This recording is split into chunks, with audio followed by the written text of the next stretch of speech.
I hope everybody's enjoying their meal, and do keep enjoying it. Don't stop just because the program's going to start, okay? Anybody have any trouble getting here tonight? That little circle off the interstate didn't bother? Okay, well, I drove from Blackfoot to Sunnyside. I did the loop, and I look, and I'm on the interstate again. So I go to the next exit, turn around, come back, and ended up at Doug Andrus. Finally found my way here. Honest to Pete. Hey, Eric, how you doing? It's good to see you. It's just so, you've lived here all your life and you think you know everything, and you retire for 2 years and you don't come to Idaho Falls every day, and they changed the rules. I thought I was going to be late, but I did make it, so we're A-okay. We want to recognize some of our really special people tonight. So, come on, this is a big deal. 50 years, big number. That's why we get to have such a pretty party tonight. And in 100 years, we'll bump it up even another level. I probably won't be here to MC that, but I'm counting on you young people. Make sure that happens.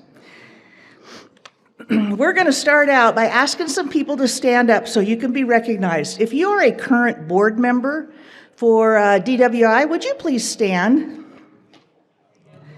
And here we go. All these great people.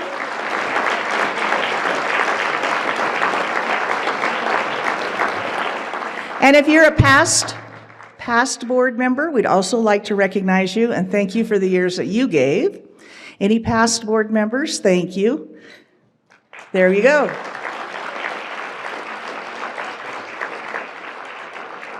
Now, these are the guys that keep the little clock a-ticking and everything working. And it is a volunteer opportunity. It takes sometimes a little bit more time than others out of your retirement or your work schedule, but we couldn't do it without them, and we absolutely love the people that will help out on our board.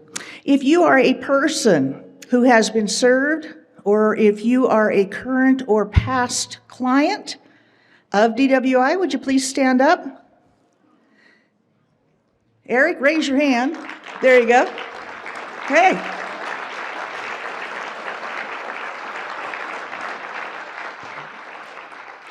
Thousands of people in our area have been helped and received services since the magic year of 1972.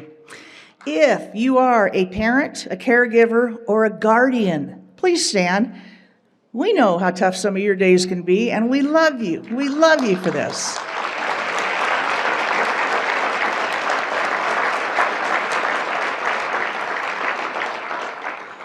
I like to let people know that I've learned so much more about DWI since I first began doing stories for Channel 8 on them.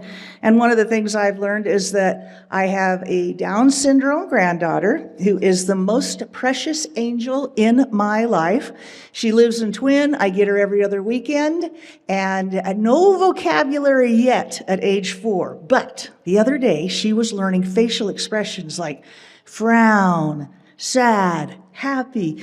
The little cogs are just a-working in there. You can see them, just not quite where we can all communicate, but we're getting there. We're getting there, and it makes me appreciate a program like DWI more than I ever could have before. All right, if you are a current DWI employee, please stand. Yay.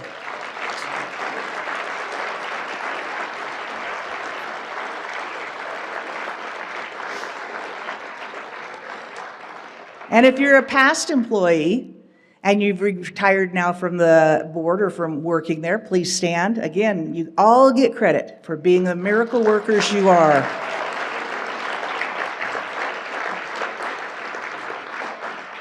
One of the main reasons DWI works so well in our community is we have outstanding relationships with employers that are more than willing to hire our special clients.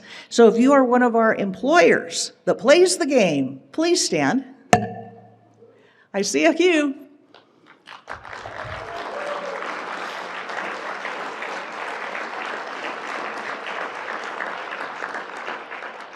All right, Festival of Trees is coming. All the volunteers that help with that, please stand. Michael Blennis over here. Hi, Michelle.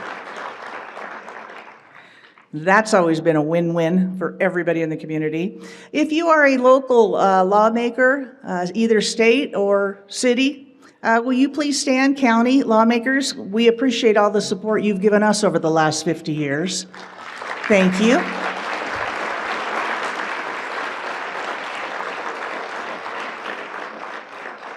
You know, everybody that's in this room is here for their own personal reason, but it's about being an advocate for folks with some special needs.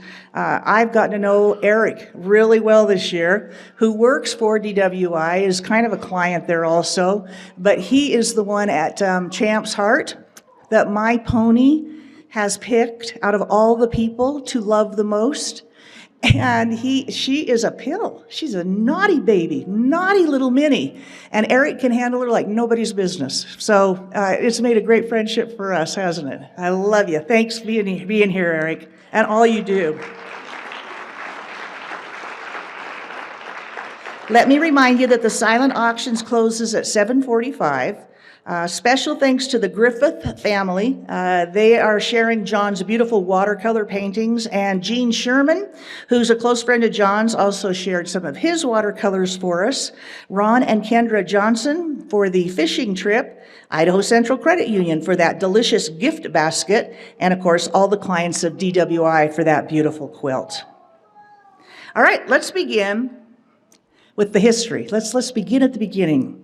Once upon a time, about 50 years ago, and this is right when I was starting in the market here, a group of parents who decided there was something better for their children with disabilities. Something had to be better out there. And they worked tirelessly to make their vision a reality. It had significant importance as to why we are all here this evening. John and Bobby Griffith were parents of a daughter with significant disabilities, and they were instrumental in establishing the development workshop with many others. Again, you guys, can you believe this is 50 years ago? We're blessed to recognize some of these individuals this evening. So will Bud and Christy Anderson please stand? Thank you.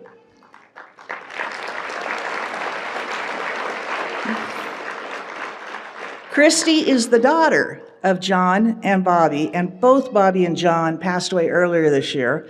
Can't imagine what kind of a vacuum that has left in your heart, just a big hole. But can you just live with the happiness and the glee of what they did and what they've accomplished? You have to be very, very proud of them. I know, we sure are. Leonard, Debbie, David Bourne, and Dion Waters, will you please stand?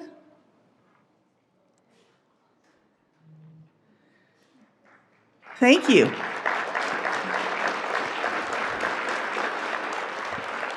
Hi, David. David's one of the DWI's very first clients. He helped us learn what we needed to do to make it better every day. The Bournes and the Waters were part of a dedicated group of parents who set the stage for establishing DWI and community services. So at this time, I'd like to play a video that teaches you and helps you understand just a little bit more about John and Bobby. As recently as the 1960s, people with disabilities were seldom seen. Anyone who didn't fit the general mold of society were hidden away or institutionalized. Opportunities for them to contribute to society or lead what was considered a normal life were all but non-existent. Let me start why I got involved in this at all. And it really started in 1958 when our third child was born, was severely mentally retarded. And how heart-wrenching and it was, especially for my wife, to have a mentally retarded child in the home who was so severely retarded that she couldn't sit up, she couldn't take food or anything. We had to force feed her. And anyway, I just explained that when we looked for help, we went to see the Napa State School, and it tore our hearts out to see those young children, some of them just laying on the concrete floors for exercise and squirming like like worms or something. And we envisioned our daughter there, and it just broke our hearts and said that we just can't leave her here. And I explained this to John Marks, and he was real quiet and thoughtful. He's very intelligent man. And he said, I know what you mean. I know where you're coming from. And I'll tell you, there is a better way. And the better way is to build a community center where these children can come during the daytime, and they can be respected for who they are, and they can work to the level of their capabilities. They can do things and feel like they have some value, and then at the end of the day, they can go home. At the end of the day, they can go home to brothers and sisters and to a mother and father, and have dinner and play and go to bed at night.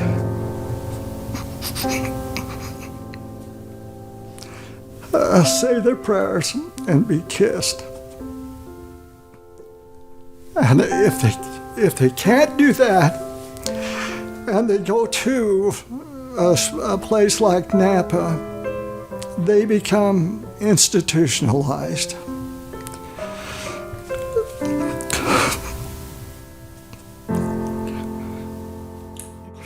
And the light goes out of their eyes.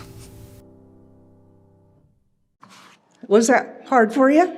It's hard for me, and it's not my dad. What a special guy that they got it. They just absolutely got what needed to be done. Oh, thank you, God, for that. From institutionalization to independence, DWI has been at the forefront of the disability movement. In the 1960s, of course, the best advice that families got was to put your child in an institution. This was not acceptable to the people that were such forward thinkers in our community and in the disability movement. So they started a movement and a program here that gave rise to many programs and services, as well as leading to the development workshop. Now, can you imagine the responsibility that must have come to these parents' dreams to try to make this reality? Try to think back to the first day of the idea of the development workshop. And we are working hard still, but we are cruising on the brilliance of these people 50 years ago. One person that knew it was possible to do this, and this is a guy I was so happy to see tonight. I absolutely adore him and everything I know him to be, and that is Dwight Whitaker. And he is here this evening, and he's going to talk to us about the beginning, because he was here then. He was the CEO of the Development Workshop. So Dwight, I'd like to invite you up to the stage.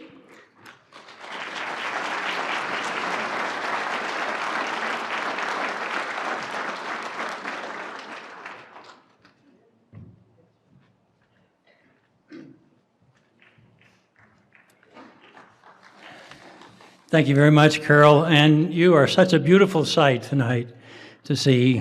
What wonderful people you are. And we're so grateful for the opportunity to be here this evening and participate with this very momentous occasion with you. And Michaela and her staff have done just a marvelous job of preparing everything, and what a festive occasion it is. As you well know, and as you've seen so far, we are standing on the shoulders of giants, people who have had a vision before and have worked to make the lives for their sons and daughters much better. I want to start and just share a quote with you from a famous mountain climber. This is in your honor, Mike. His name is Renaud Dumas, French mountain climber, and he had this to say that I think is appropriate and is what these parents have done and will continue to do, and provided a basis for us to begin. Renee said, "You cannot stay at the summit of the mountain. You have to come down again. So why bother in the first place to reach the summit? Just this: what is above knows what is below. However, what is below does not know what is above. One climbs, one sees, one descends, one sees no longer. However, one has seen." There is an art of conducting oneself in the lower regions by the memory of what one saw higher up. When one can no longer see, one can at least still know. And that's what many of these parents did. They saw what could happen. And once they saw that, their lives were changed. They could not conduct themselves anymore like they had. They caught the vision. In addition to the families that already have been mentioned, let me share with you the family names of many of the parents who in the beginning had this same vision for their sons and daughters. Tomlinson, Clarks, Phasers, Ogdens, Barnes, Sargents, Holden, and one organization initially contributed $1,000 towards the beginning of development workshop in our community, and that was the Idaho Falls Rotary Club, and they need duly recognized as well. One other person who was with us, heart and soul in the beginning, was a young lady by the name of Catherine Whitaker, who happens to be my bride for a little over 50 years now. So grateful for her efforts. Starting back in the 50s, as John mentioned, a grass movement was begun to address the way the state and federal governments would deal with individuals with disabilities, led by this small group of parents that I just mentioned, including Bob and John and Bobby Griffith. The groundwork for Development Workshop began. In 1971, the Child Development Center, under the Department of Health and Welfare at that time, established the vocational training program. And as a result of a grant from the Idaho Division of Vocational Rehabilitation, that building was constructed, began in '69 and was dedicated in 1971. In subsequent years, the transition from the Child Development Center vocational training program occurred, and transitioning then into the nonprofit organization known as Development Workshop Incorporated. The operating budget that year, first year, was $40,000 on a grant, federal grant. There were 2 part-time employees as well as myself. That first year, we served 12 individuals in the entire year. In 1973, the Development Workshop received its first 3-year accreditation from CARF, the Commission on Accreditation of Rehabilitation Facilities, national accreditation form that was acquired. Then in the late 70s, the Adult Development Center building was constructed across the street at 555 West 25th Street. And at that point in time, things began to grow and expand. Thank you.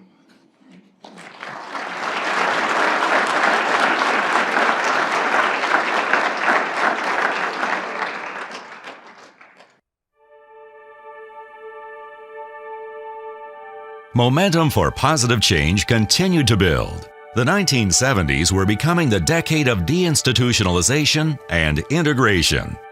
A dynamic and dedicated group of concerned individuals had banded together and set out to change the world. In order to provide meaningful training for those individuals who had completed their academic program at the Child Development Center, it was felt that a vocational training program was needed. The Idaho Division of Vocational Rehabilitation granted funds to the Department of Health and Welfare for the construction of a vocational training facility for individuals with disabilities. The facility was under the direction of the Advisory Board of the Child Development Center. This vocational center represented the dawn of new opportunities for Idahoans with disabilities. It was the beginning of Development Workshop. Development Workshop was born out of local efforts in response to a national movement to establish services for people with disabilities. The dreamed-of services would allow individuals to remain in their homes and successfully integrate into their communities, to have jobs, to have housing, to be independent. The Child Development Center Vocational Complex, as it was called then, was dedicated on July 1st of 1971.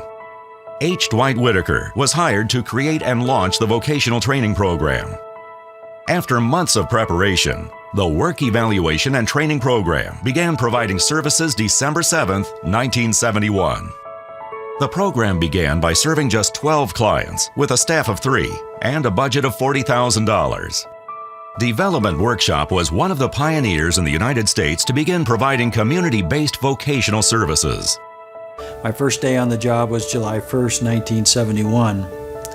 We had a shell of a building. It was a wonderful building, and there were no programs in place, there really wasn't any equipment to think of, and we knew we had several people with disabilities that we wanted to get to work as soon as we could. And by the time the equipment was identified and brought in, and some contracts were identified, we began operation the 1st of December, 1971. I'll never forget the first payday for these 12 individuals. First time many of them had received any kind of earnings, and I was privileged to call them into my office and personally hand them their first paychecks. Some people were just, ecstatic, and some people didn't know what a paycheck was. Some people just cried, like I did that first time. That was a tremendous occasion for our society, for our community, and not very many people knew about that. And to be privileged to be there as part of that. Still, after almost 40 years, is one of my highlights that I'll always cherish. Over the first 2 years, success for the vocational program had been building. By mid-1973, the program could stand on its own. Development Workshop, Inc. was incorporated as a private, not-for-profit entity, totally separate from the state of Idaho.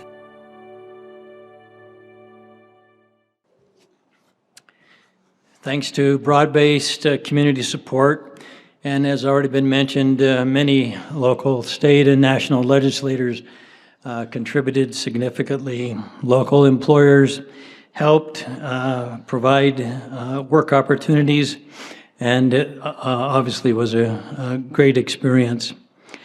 In my 37 years as CEO, there is much else that I could share this evening. We only have enough time to share just a very few points and highlights. One of the highlights of my career was expanding into new geographical locations, Rexburg, Salmon, et cetera, and so forth. throughout the region. And we'll have an opportunity to take a look at that as well. During the mid-'80s, parents and other individuals from the outlying communities of Rexburg and Salmon began to request services for their children and for those citizens of those particular communities. As a result of that, and through the generous contribution of the Art and Beth Porter family, we were able to establish Upper Valley Industries in Rexburg. And 2 years later, we were able to establish Salmon River Industries, a concerted and joint effort between the county commissioners of Lemhi and the Eastern Idaho Planning and Development Association enabled us to establish a new and state-of-the-art facility in Lemhi County. It was a tremendous period as a result of cooperation and the support of a tremendous staff, board of directors, and a caring community. Though Development Workshop had been placing people in employment for several years, it was in 1986, through a grant awarded by the State Developmental Disabilities Council, that Community-Supported Employment was created. Community-supported employment focused on matching the best employees to the needs of area businesses. Development Workshop success placing individuals in competitive, community-based employment under the grant established the foundation for community-supported employment being adopted as a vocational service offered throughout the state. I'm just happy to be able to make it up and down the steps these days. It'd be very remiss on my part if I did not publicly express gratitude to the many staff of Development Workshop during those first 37 years, and also to recognize the continued progress and development of the staff of Development Workshop over the last 10, 12 years as well. So my personal gratitude and thank you for each of you hanging in there. And we went through some really tough times. Often I would go home at night and wonder, how are we going to make payroll this next 2 weeks? But things happen. People supported us, supported the concept of people with disabilities. And the staff also worked tirelessly to bring about these events that you are experiencing now. So thank you, everyone, for all that you've have done over so many years. I appreciate that. As you noted in the video, vocational rehabilitation played an integral part in the progress and success of Development Workshop and employment in the community. It is my pleasure now to invite John Rose, the Region 6 Director, Manager of the Idaho Division of Vocational Rehabilitation, to the stage. Thank you very much.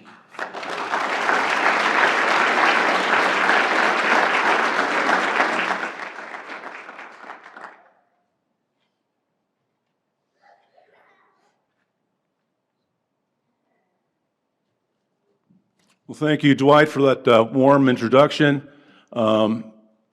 What I'd like to, as have you seen in the videos and what you've heard Dwight talk about, the goal with Development Workshop and Idaho Vocational Rehabilitation is the same.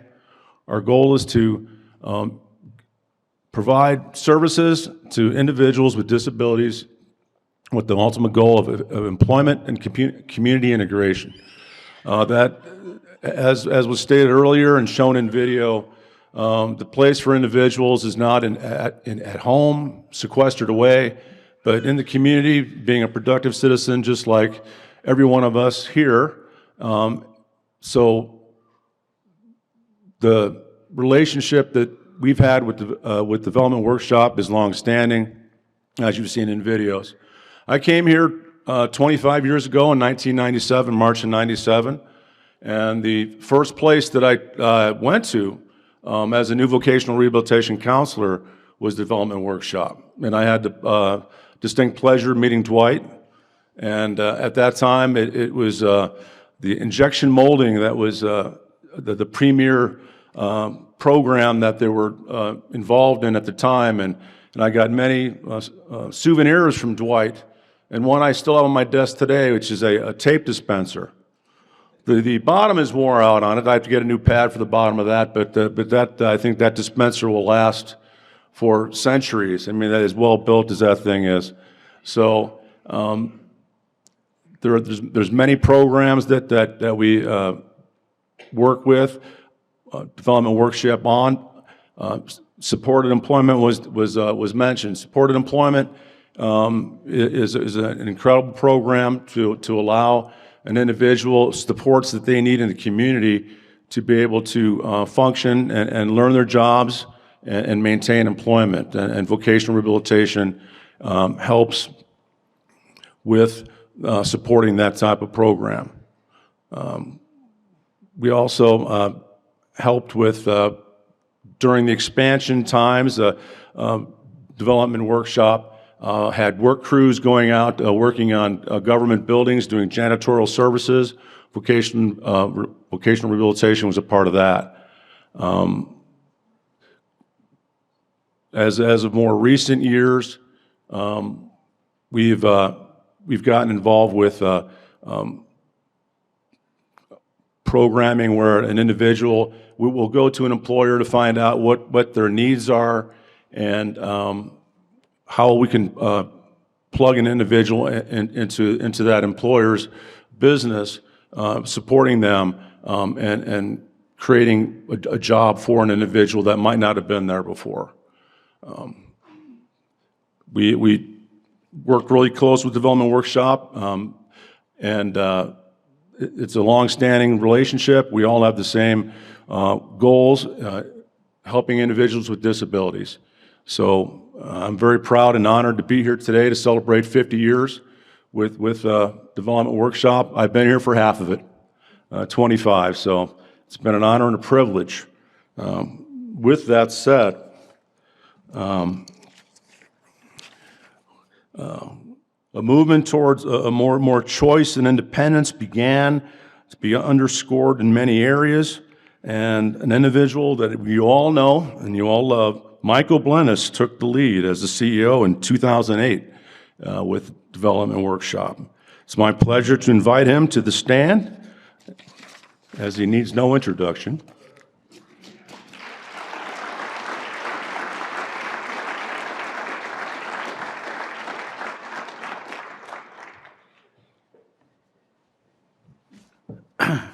Well, what a great looking room. It's always a little intimidating when you first get up here. And as John said, Development Workshop, as it evolved over time from the original vision of those parents to bring their children home to our community so that they could receive services and then come home. Well, as time moved on, what we found is that there were even better models to provide services where not only were people given the choice to come to Development Workshop and other programs where they could learn to work, learn to live independently, but there was also a movement for them to spend more of their time working out in the community like we all do. And work really is a part of what defines us, but our work leads to something else, which is time for us to enjoy what we like to do as we live independently, or as my wife makes sure that I know, that we live codependently, because I couldn't do what I did without her in the time that I worked at Development Workshop. So during this evolution, we started, the state started a new program that Development Workshop got on board with, called developmental therapy. And at Development Workshop, we called it our life program. We had a member of the rehabilitation staff, Janie Walker, who helped us get that started. She's not here with us tonight, but I think she deserves a lot of credit for helping us get started down that path. But what we saw also during this time of evolution is that when new ideas come, they seem to want to stomp out old ideas. And those parents and families that helped Development Workshop started felt that some of their family members were at the appropriate level of their independence receiving services at Development Workshop, and that community employment or independent living in our community might not be appropriate. So it was also a time of great advocacy working with our state and federal partners to not just offer one choice, whether it was institutionalization or sheltered employment or independent living skills or supported employment. It's important that there's an array of choices because people with disabilities really are us. And we all choose different paths and find our place along that path where we're comfortable and that we stay. And so we need to make sure that we honor those choices. And that's a lot of the work that went on during this period of time of evolution at Development Workshop, is the work with the state to make sure that those choices were maintained and that existing services were not eliminated, but we built on those existing services to offer new and innovative programs. So I have a video here of some family members that'll share their thoughts with us. Hi, Kelly. Hi. It's nice to meet you. I'm sure we've got a lot of things in common. So you have a son that goes to the workshop, and I do. yeah, and he's been there, you said 10 years? 10 years. Yeah. My son's been there. If you ask him, he'll tell you 35 years. I think it's maybe a little bit more. He started with the after-school program as well, and he's 52 now. So, Greg was born with a brain injury. And so for several years, we didn't really know the extent of his disability. And of course, as a mom, we don't want there to be a disability. So I spent a good share of his growing up years trying to cure him and make him better. Took me a long time to come to the realization that if he was going to be happy and productive, he needed to associate with his peers. But he started school back when the federal law was brand new. And, the federal law that says he's entitled to an education. And they didn't want him in school. They told me I had to keep him home. So at the time, I was not a confrontational person. I learned real fast to be confrontational.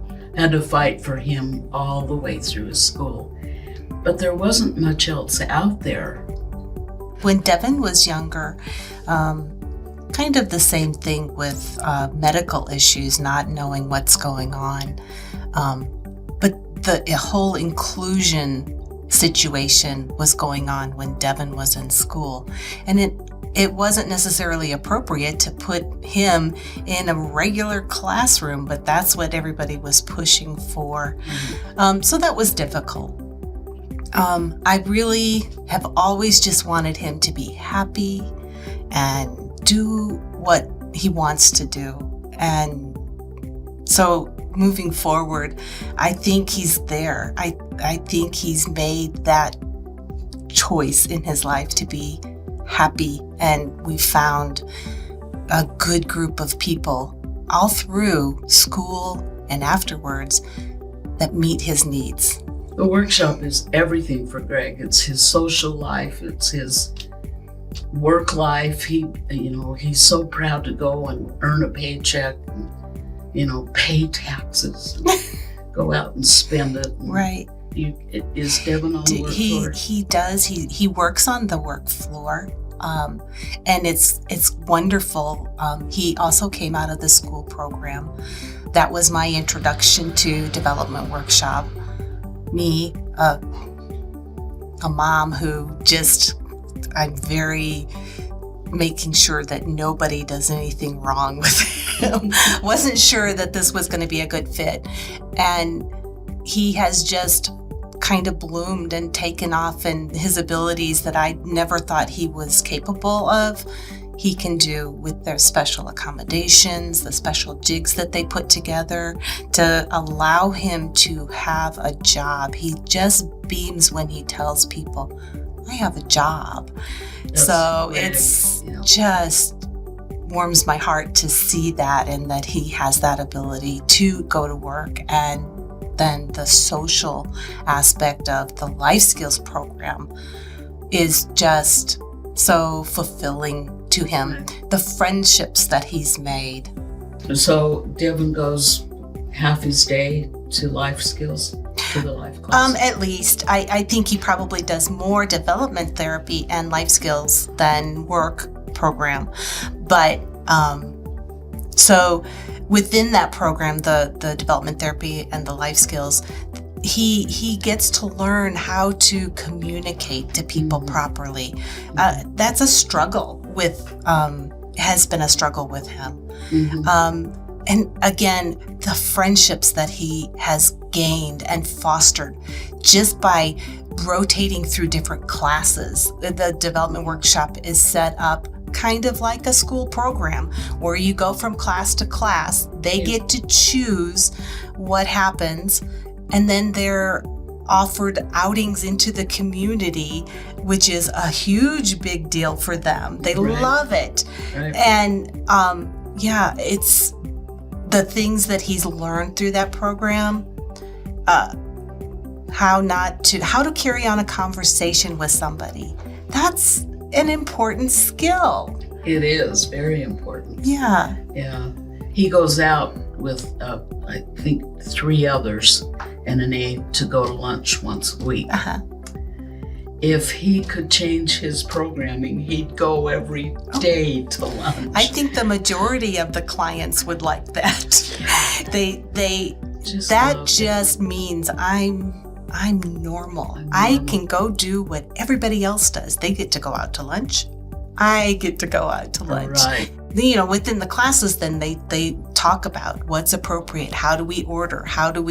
And those are life skills that, you can teach as a mom, and it kind of, you teach it over and over and over, and it's like banging your head on the wall, but then they teach them and it's like, oh, they've got it. And if you're like me as a mom, you're still wanting to do it all for them. Right. It's hard to say, just go up there. Like when I take him to the bank to cash his check, I'm used to walking up there with him and saying, Greg wants to cash his check. Now I say, you're on your own, buddy. They might want you to show your ID or whatever, but go do it.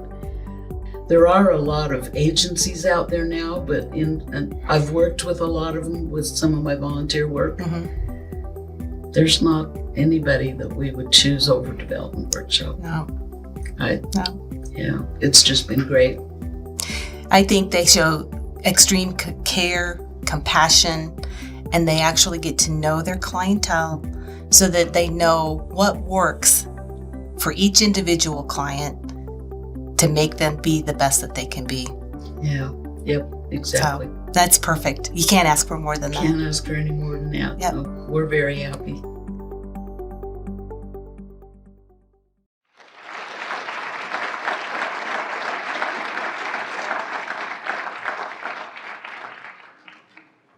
So Kelly, Susan, thank you so much for sharing your thoughts with us on that video.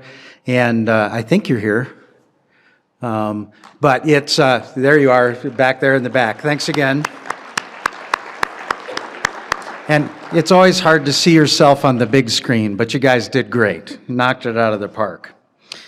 So as we went through this time where we're evolving and new programs were starting, supported employment, our life skills program, it really became important for Development Workshop to expand the community's perception of what we did. People had an image locked in their mind that Development Workshop was a place where people went and worked. And so we worked hard on developing independent living skills program in the community, and we actually partnered with the Housing and Urban Development and created an independent living apartment building that has become the Transitional Living Center. And that was not only a big part of Development Workshop during this time, but it was also another important family in our history. Dr. Sell and his family helped support the building of what is now the Margaret Sell Transitional Living Center, named after their daughter. And so we talked about advocacy, we talked about our life program, and we talked about Development Workshop expanding our services off of our campus. And that went also true for Rexburg and Salmon. But now I think it's better when you hear it from the words of people who have participated in our programs and our employment at Development Workshop. And a friend of Carol's, Eric, has a little video that he's going to share with us, some of his experiences as a employee and as a disabled veteran at Development Workshop. I had my stroke in 2001. After that, I moved back home.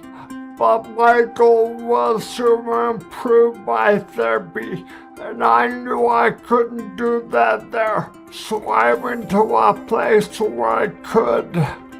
Things really changed for me about the 8th or 9th year I was in the retirement center. I'm with Pettingill Counseling, and my PSR worker was Steve Briscoe. He's the one that introduced me to the workshop and helped me get in assisted living. I did assisted living right after that. 11 years in the retirement center and then 5 in assisted living. Now I'm in my own apartment. Living independently means the world to me. Means I can do it by myself. I fix my own meals. I have my own alarm times. I go to the gym every morning. I'm able to do a lot more by myself now that we have public transportation in Idaho Falls. I don't have to depend on somebody else to take me places. I can go to the store, medical appointments, movies, restaurants. Probably the most important to me is being able to go to the grocery store. I know it sounds kind of ridiculous, but when you're not able to do that, you really miss it. I started working at the Development Workshop about 9 years ago. That's been the biggest change in my life. My job is in accounting. I help them with their office work. I take care of a lot of the other things. My dream is to have my own house, but not a regular house. A house that's set up like a gym. The big thing will be putting parallel bars in the house that I can use, and then slowly adding extra equipment. But the parallel bars are what's gonna help me walk again. And it's not a matter of if I'm gonna walk again, but when. I try to look for the good in everything. Being in a wheelchair, it's kind of hard, but that's something you have to do to be happy.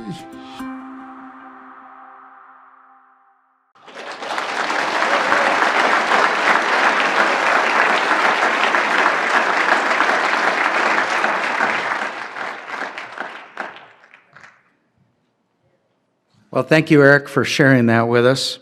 And thank you for giving me my paycheck when I was an employee. So, we've talked about a lot of advocacy and things that make a difference in our community. I'm going to take the opportunity while I'm here at the podium to talk about something for a very short time that I'm pretty passionate about. And that is something Eric brought up, and that's public transportation. And the Idaho Falls gift bus that you saw there, I hope all of you download their app on your phone and take an opportunity to ride that bus. It works just kind of like Uber. They pick you up at your house, you pay through the app, and they drop you off where you want to go. And I've used it, and I'm glad to say that I'm now old enough that I can get the cheaper rides. It is filling a need, as Eric pointed out, in our community to help create that independence and community integration and welcoming to everyone in our community, irregardless of your mobility and your. So if you go to Alive after 5 and you need a ride home, the bus runs till 9. So, all right, so I digress. So I'd like you to meet somebody else who has a great story to share about how services have impacted his life and how his self-advocacy and his own development has led to where he is now. So Jose Serna, would you come up and join me? Here's Jose.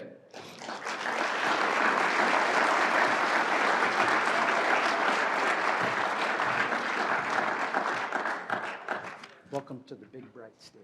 Okay, thank you. Okay, my name is Jose Serna.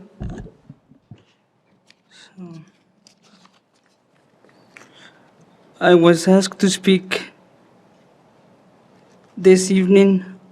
I am an independent person. Move this down. Okay. How's that? Is that working? There you go. Okay, thank you. When I was in high school, I came to DWI, part of this, my school day. My goal was to learn about work, expectations, and gain experience. My dad and mom always expected me to work, and DWI helped me to learn how to focus on my job, to do quality work, and to help me see I could be a good worker. I also connected with the Target Service Coordinator who helped me with my Social Security and helped me to find a doctor. After I graduated high school, I decided to continue to come to DWI to work services, and be part of life and life program for part of my day. In addition to working, my dad and mom wanted me to be independent as possible. Life taught me skills related to money management, assisting in the community, and help develop my social skills. When I was younger, I was very shy, did not look at people when they were talking to me, and I was not comfortable around people, and I didn't not know. During this time, I decided to look for a job outside of DWI, and DWI helped me get connected with vocational rehabilitation, and together they helped me in looking for a job, and I thought I wanted to work at a place like Home Depot or Igorok Nursery, but I ended up working at Northwest Cosmetics through BBSI, a temporary agency that works with people that work part-time. And I was hired in 2016 to work as a line associate to assemble package cosmetics. I was working 3 days a week, and I found I really liked this work, and they liked me. I knew this was some place I wanted to work for a long time. In September 2018, I was hired as a permanent employee, and now I'm working 40 or more hours for a week.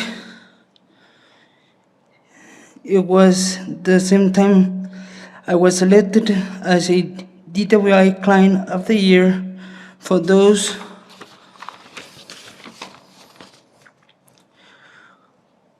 who did not know. The Client of the Year award goes to people who have made a significant progress toward achieving their goals.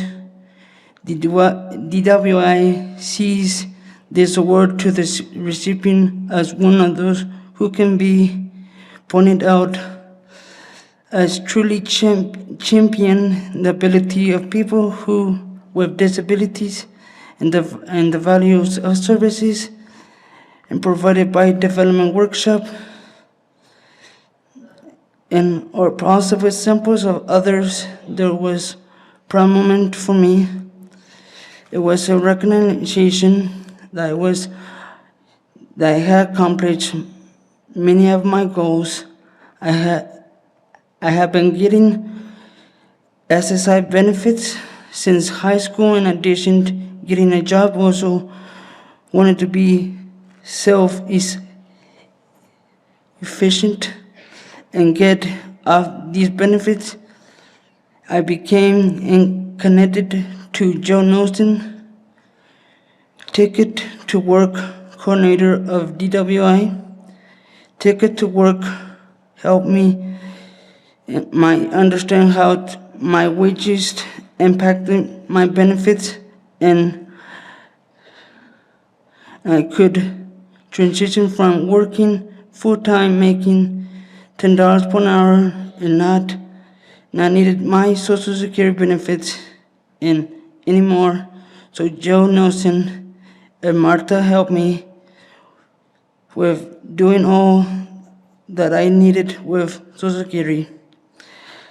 I can proudly say I no longer get Social Security, and here to tell everyone that it is possible to become independent.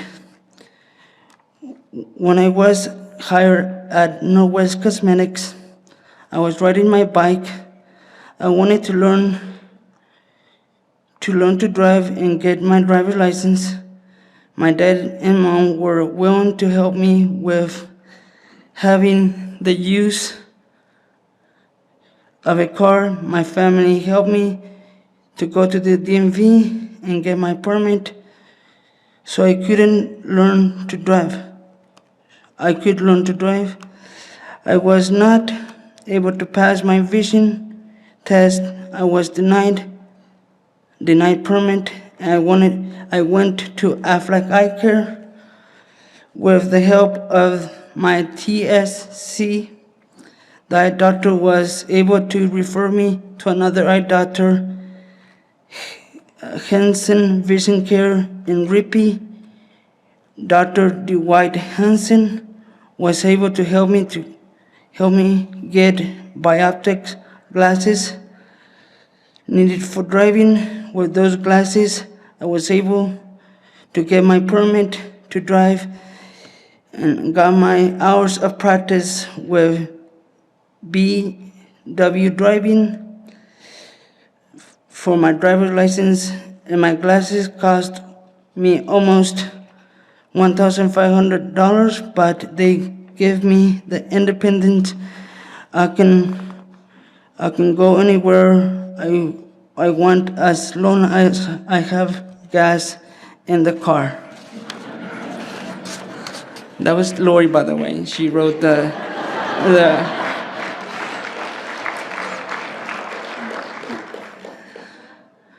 I am now working full-time for Elevation Labs, 12 hours a day. Used to be Northwest Cosmetic Labs, and I have been promoted to a machine tech or machine operator. I'm responsible to operate machinery that uses packaging scar gel or facial products. I must make sure that the machine works correctly, fix it if it jams, and set it up when we need to run different products. I believe I have given promotions since I took an activity to help others, and so when I saw there was a need and listened when someone was teaching me something new and shown others my potential, and I have gained my self-confidence, and I received praise and encouragement from my supervisors and co-workers, and also received the MVP of the year in 2019 for Elevation Labs. And my goal is to work at Elevation Labs until I retire, and I will continue to support my mom and to be a productive member of the community. And thank you for having me.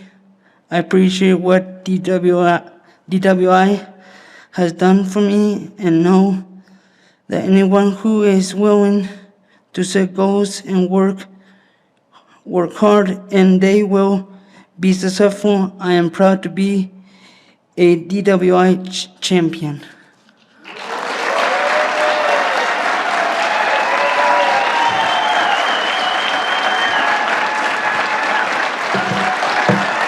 You did. So amazing. Look at this. You have to be so proud of yourself.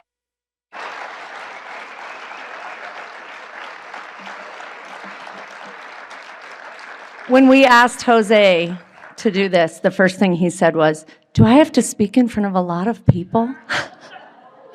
Does he look very shy now? No. Where's Jose's parents? Will you please stand? Yes. And your family? Yes.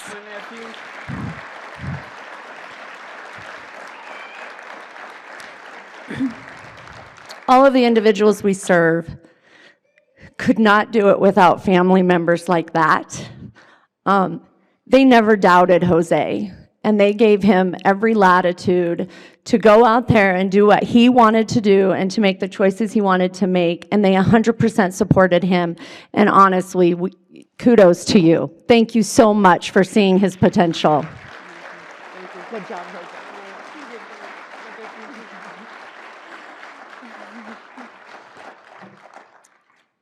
Well, I think we should just go home because I can't possibly top what has happened here this evening. I already know my husband's sitting out there making fun of me because he knows that what's about to come, but sorry. I am so humbled to see this room and everybody that's here. The presentation turned out more than I even could imagine it would. Thank you to all the people, Susan, Kelly, Eric, for putting yourselves out there, for doing those videos, because we can't tell your story like you can tell your stories. So thank you for doing those videos. And I'm going to do the very best I can to not bore you the rest of the evening, because that was really hard to top. But I'm going to try to do my best, because I think what you need to know now is, where are we going? What are we going to do? Because I don't know how to top what we've already done, right? It's like we could leave tomorrow and it would be okay, because we've created these programs, these services, these special people, we've done what they wanted us to do. And so even if we were gone tomorrow, we'd be okay. But I don't think we're done yet. And so I want to kind of talk about that, and I want to kind of recap just kind of a timeline of where we've been. And I want to take this moment briefly to just say, when I took over the CEO position in 2019, Mr. Griffith walked in the building. He's the cutest little old man I ever did see. And he said, I said, "What are you doing here?" And he said, "I had to come see this beautiful smiling face who's now taken over this wonderful facility." And I thought, it was like, oh my God, what am I going to do now? Like, I've just spoke to the legend, right? The man who we do everything we do for this person. And their loss last year was one of the hardest things I've ever gone through, because they truly are the sweetest people ever. And Christy and Bud, thank you so much for being here, truly. And to be able to do this presentation in front of the first people, and the David being here earlier, it was just, it's amazing. So I got to talk about where we're going, because we're not done, right? We're still here. So let's see if I can make this work. I did exactly that. I pushed the wrong button. You told me I would. So we cannot move ahead without remembering where we've came from. So I'm just going to kind of take you on a little trip.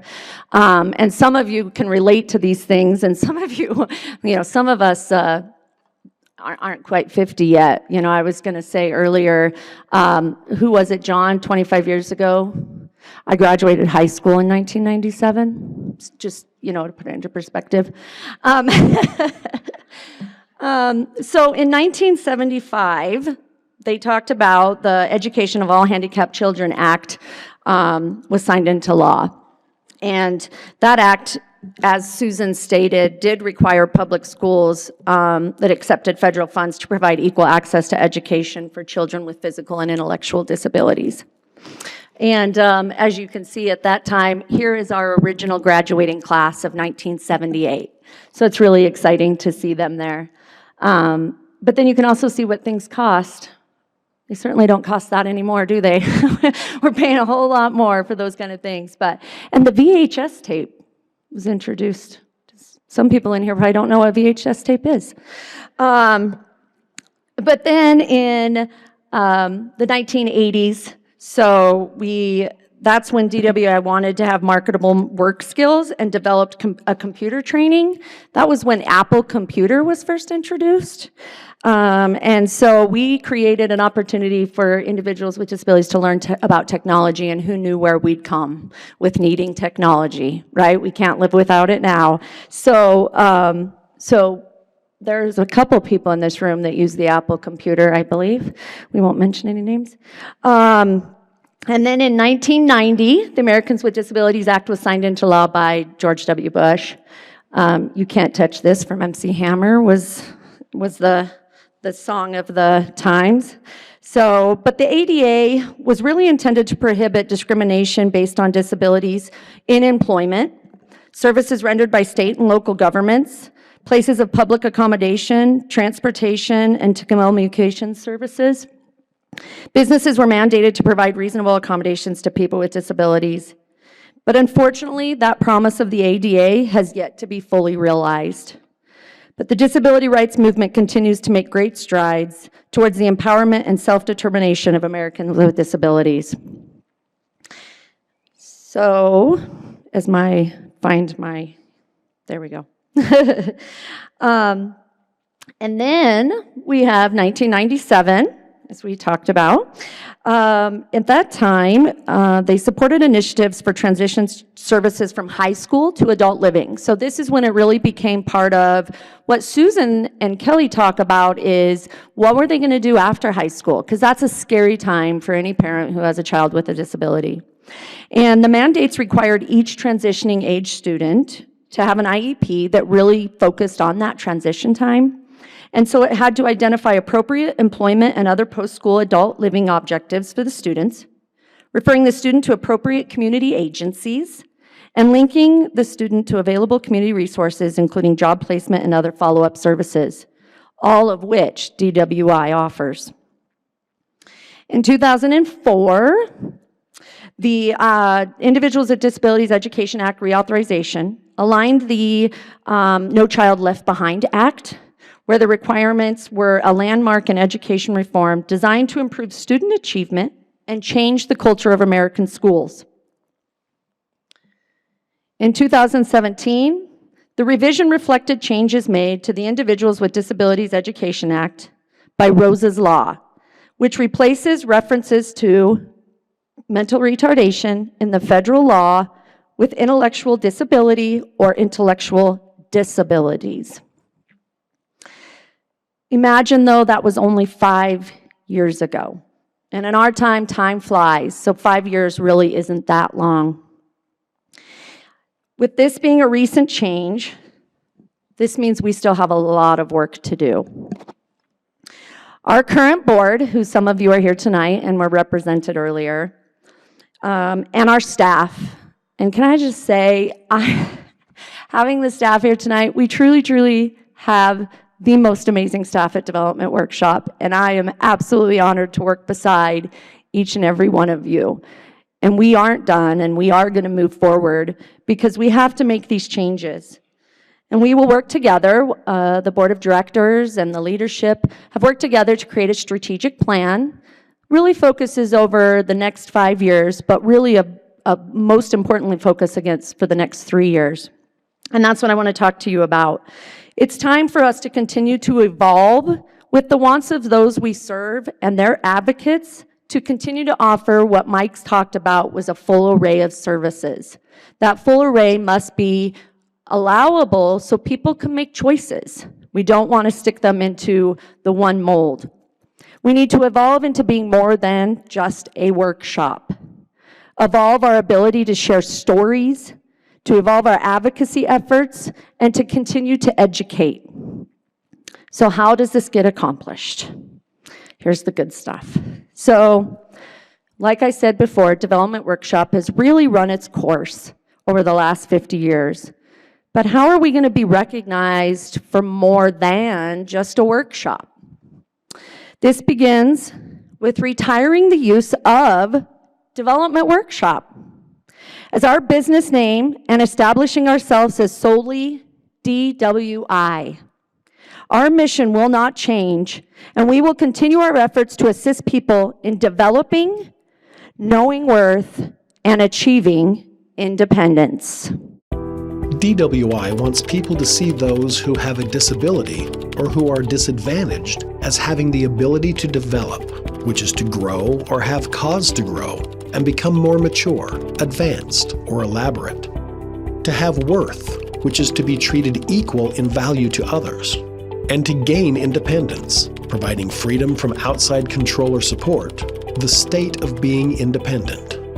We will continue to be more than you ever imagined. I don't know about you, but I'm excited because it shows that we can be more. We're more than just what some people see as a workshop or a campus or a non-inclusive environment, because we are more than that. And we are there to make sure that everybody who attends knows that they're more than that. So I'm super excited about that. But with that change, our whole image is going to need to change. We've been at 555 West 25th Street, as you could see in some of the pictures that went by, for 50 years. There was a lot of old cars parked out front in that dirt that was once there, right? And so we need to get a new image. And so I would like to, most people in this room have not seen this. I don't know that anybody has seen this but me, so I'm pretty lucky. But we've been talking a long time about the front of our building. One, there's damage to the front of our building. Luckily with the City of Idaho Falls, the Community Development Block Grant, we were able to do some repairs with our parking lot and some of the damage that was in the front of the building where water is seeping in. And so we really appreciate that relationship, but we're going to need to do more. The building is still, crumbling and not looking great. So this is a proposal of what we hope our new building will become in the next couple of years. So I wanted you to see what we hope will soon be the new face of Development Workshop admin building.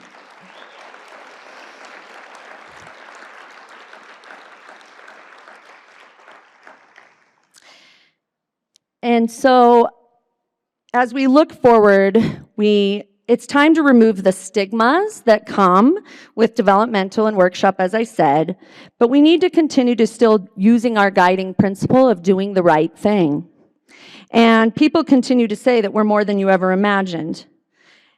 But with that, we have to have what Mike talked about in advocacy and to bring about change. And there continues to be a need to eliminate attitudinal barriers that may exist from the advocates who have conflicting beliefs of where a person should live, work, and play. So as pictured behind me, we continue to evolve from segregation to inclusion. But as Mike noted, there comes time when it's not just an evolution, but a revolution, so it doesn't change overnight. Inclusion is defined as a practice or a policy of providing equal access to opportunities and resources for people who might otherwise be excluded or marginalized, such as those who have physical or intellectual disabilities and members of other minority groups. So although this is the ideal, it is also important for us to not forget the desires of our founding families, that people with disabilities will be respected, will be valued, and will have the right to choose. So DWI will have a focus of training and empowering individuals to be their own advocates, because ultimately they do get to decide. This increases our need to create platforms where stories can be told and voices heard. We will continue to raise public awareness, as well as working on influencing of policies and procedures with local and state officials. I really appreciate those of you who are here tonight, those legislators and state officials, because you really are the people who help us make that change. We have great relationships with all of those officials in the Southeast Idaho area, and I am privileged and honored to work alongside so many of them. And in the last few years, they have seen our face a lot. But they're wonderful people, and they make wonderful strides in helping us make change. So we'll continue those relationships. It is important for those we serve to share their own stories, to share what brings value to their lives. To state once again, the disability rights movement continues to make great strides toward empowerment and self-determination of Americans with disabilities. We will continue to offer a full array of services. This means we will continue to offer services in the greater community, in the classroom, and within a DWI training program. These environments have been chosen by those we serve through a person-centered planning process. But ultimately, we also have to remember, no money, no mission. So even as a nonprofit, we have to continue to make money and cover costs. So our donors are an important part of supporting our mission. DWI has a goal of reducing dependency on state and federal funds. As in the past, the community is key to our success. As my thing goes away. So with the relationships like Festival of Trees, who you've seen our volunteers tonight, and our DWI Foundation, we've been able to make the things happen that we have over 50 years. And we have to continue to find those donors. Tonight, you'll learn that, and there'll be more information to come on how you can be a DWI champion. We are establishing the new DWI Champion Sponsorship Program. This will be your opportunity to support the mission through sponsorship things such as curriculum, employment supports, greater community access, classroom support, greater community engagement, educational programs, and technology. We would like for you, on your table is a little tent with our social media platforms. If you're not following us, please follow us, because we're going to have lots of information to come where you can help support and be part of those DWI champions. We're also always looking for board members. Particularly, really right now, we'd love some who are very skilled in money. If you have money, John here, John will be our sole fiscal committee member next month. All of our fiscal responsibility will fall on the shoulders of John if we don't get more fiscal members. So be careful, he may hit you up on your way out the door. But lastly, The success of our vision is to have a society that values the ability and potential of all people to live, work, and play. This requires us to continue to educate. We do need to educate the next generation. They are our future teachers, our future employees, business owners, employers, and our community members. DWI, with the assistance of CEI, we have David here from the CEI Foundation, other CEI employees, I'm not sure, but we adopted a service learning program. We hope to expand this program to other learning institutions, providing opportunities for students to conduct volunteer and learning opportunities and programs to serve, to get to know and understand the population we work with every day. This educates the students before becoming those business owners, managers, and supervisors. We hope to have more opportunities like this because ultimately, to have a supportive community that's inclusive, those individuals have to be able to support the individuals we work with, and those are your friends and your neighbors. I once always believed that ignorance of those who have different abilities only comes from a lack of experience. So we want to create those experiences to change that. So we have so much to look forward to. We have a lot to accomplish. I know that I've had amazing mentors. Sharing the stage with Dwight and Mike tonight just made me realize the giant shoes I have to fill. It's amazing to think I'm only the third CEO in a company that's been here 50 years.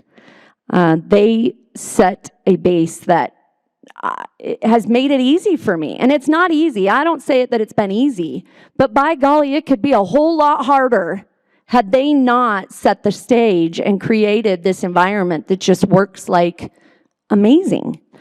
And so thank you, Dwight, and thank you, Mike, for doing that and living up to what these two people really wanted of all of us. So I really appreciate it. The last thing I'm going to do, we've always had a tradition with our annual meetings each year. And I didn't write a speech for this because I realized it's not going to go as well as I'd like it to anyway. So what I want to do is giving away an award. And so I'll just play the video first. The Distinguished Service Award is presented in memory of Mae Tomlinson.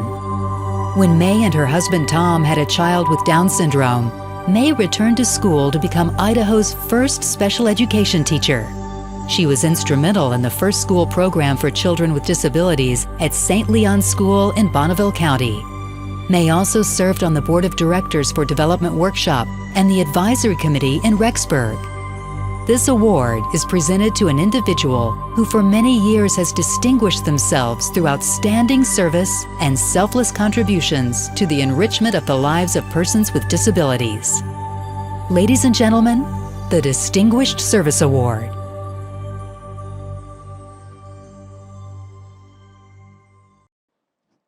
I started in 2005 with this company, and Lori Gentillon interviewed me for this job, and I never knew what the impact would be on my life and the life of all of the people in this room who have had any kind of impact that she has had. Lori's worked for our company for 44 years.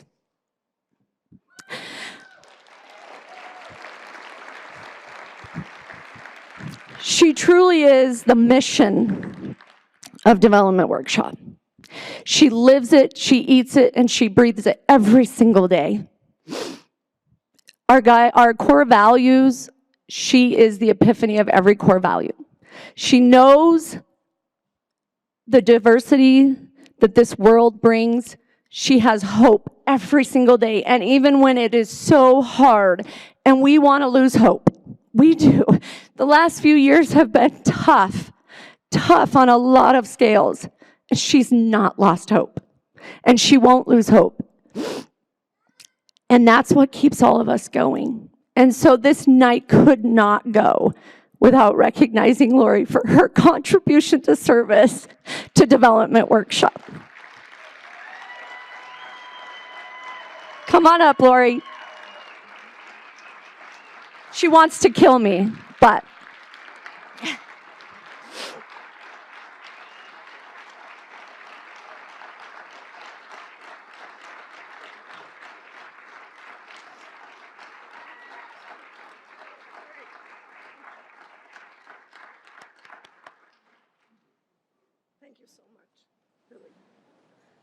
I have to share with you just a few memories of Michaela. I did hire her with Dwight's help to work in our salmon office, and I remember our first staff training day that she was going to participate in. I am so proud of her right now because she said to me, "You expect me to get up in front of a group of people and teach them?" And I said, "Yes, you're quite capable of doing that. I know you can do this." And she was a basket case, but she has grown. I am so proud of you. The company is in great hands. And as I have said repeatedly, no one of us is as good as all of us, and that includes all of you that are here tonight. So I appreciate your support of Development Workshop, and I know we have lots of things yet to accomplish in the next 50 years. Thank you so much.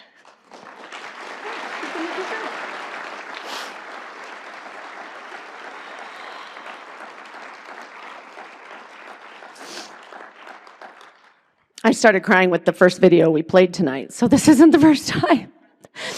So we've had a wonderful evening, and I am just, once again, so humbled and so proud of what we've accomplished and where we are, and seeing each and every one of you in this room. I can't even believe it. So thank you so much. I'm going to let Carol come back up and conclude us.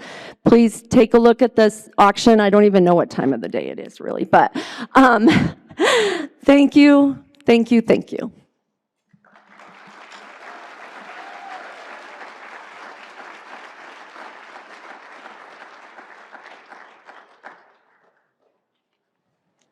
There's nothing more I can add to this wonderful evening, except to tell you the silent auction is going to close. So you got to make a run for it if you want to get something. Pick up your items as you head out the door, and let me just remind you of ways you can support DWI. All right, you can hire people with disabilities. You could advocate for the rights of people with disabilities, volunteer for events, donate to the Champion Sponsorship Program, become an employee at DWI, follow DWI on Facebook, Instagram, LinkedIn, and the website. And remember, upcoming is the Festival of Trees. That's November 14th through the 18th in the Elks Lodge. So we plan on seeing you all there. Now, one last video, but I'm going to say goodnight at this point. Drive home safely. Know there are angels in this room, and know that you guys are in the club. You're in the club. A thank you now for our sponsors, and we'll see you again next year for 51.